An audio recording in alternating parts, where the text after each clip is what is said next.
9-may xotira va qadrlash kuni munosabati bilan Urganch shahridagi Xotira maydonida tantanali tadbir bo'lib o'tdi. Mazkur tadbir Ikkinchi jahon urushida qozonilgan g'alabaning 81 yilligiga bag'ishlandi. Tadbirda viloyat hokimi Jo'rabek Rahimov, davlat va jamoat tashkilotlari vakillari, huquqni muhofaza qiluvchi organlar xodimlari, harbiylar hamda keng jamoatchilik ishtirok etdi. Harbiy orkestr sadolari ostida tadbir qatnashchilari Xotira maydonidagi Motamsaro ona haykali poyiga gulchambarlar qo'yib, Ikkinchi jahon urushida vatan ozodligi va tinchligi yo'lida jon fido qilgan ajdodlar xotirasini yod etdilar. Mana bugun Ikkinchi jahon urushi tugaganiga 81 yil to'ldi. Mana shu bayram hammaga qutlug' bo'lsin. Barchani mana shu xotira va qadrlash kuni bilan shahar nuroniy nomidan chin qalbimdan tabriklayman. Albatta bu urush, mudhish urush xalqimiz boshiga juda ham ko'p og'ir oqibatlarni soldi.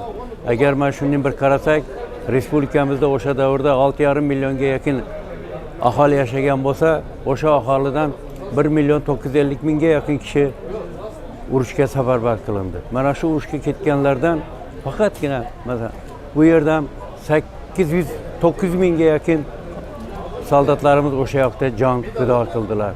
Bu bayram hammamizga qutlug' bo'lsin. Iloyim urush bo'lmasin. Iloyim hammaning uyida yaxshi kunlar, to'ylar bo'laversin. Tadbir davomida qatnashchilar jang maydonlarida yuksak matonat va jasorat namunasini ko'rsatgan ota-bobolarimizning qahramonligini chuqur ehtirom bilan eslab, ularning xotirasiga hurmat bajo keltirdilar. Bugun yurtimizda 9-may xotira va qadrlash kuni keng nishonlanmoqda. Bu sana xalqimizning jasorati, matonati va fidoyiligini yod etadigan, tinchlik hamda osoyishtalik qadriga yetishga undaydigan muhim kun sanaladi. Favqulodda vaziyatlar tizimi xodimlari uchun ham vatanga sadoqat, xalq xizmatida fidokorona mehnat qilish eng oliy burch sanaladi. Biz bugun yurtimiz tinchligi, fuqarolar xavfsizligi yo'lida xizmat qilayotgan ekanmiz. Avvalo mana shu tinch osmon uchun jon fido qilgan ajdodlar xotirasiga chuqur hurmat bajo keltiramiz. 9-may munosabati bilan tizimimizda uzoq yillar samarali faoliyat yuritgan faxriylar, mehnat va xizmat veteranlari holdan xabar olinib, ularga ehtirom ko'rsatib kelinmoqda. Zero keksalarni qadrlash, ularning hayotiy tajribasidan o'rnak olish yosh avlod tarbiyasida muhim ahamiyat kasb etadi. Bugun tinch va farovon hayotimizni qadriga yetish, yurtimizda xavfsizlik va osoyishtalikni saqlash har birimizning muqaddas vazifamizdir.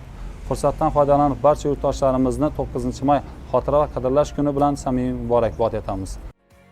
Ta'kidlanganidek, xotira va qadrlash kuni xalqimiz uchun tinchlik, vatanparvarlik va inson qadriyatlarini ulug'laydigan muhim sana hisoblanadi.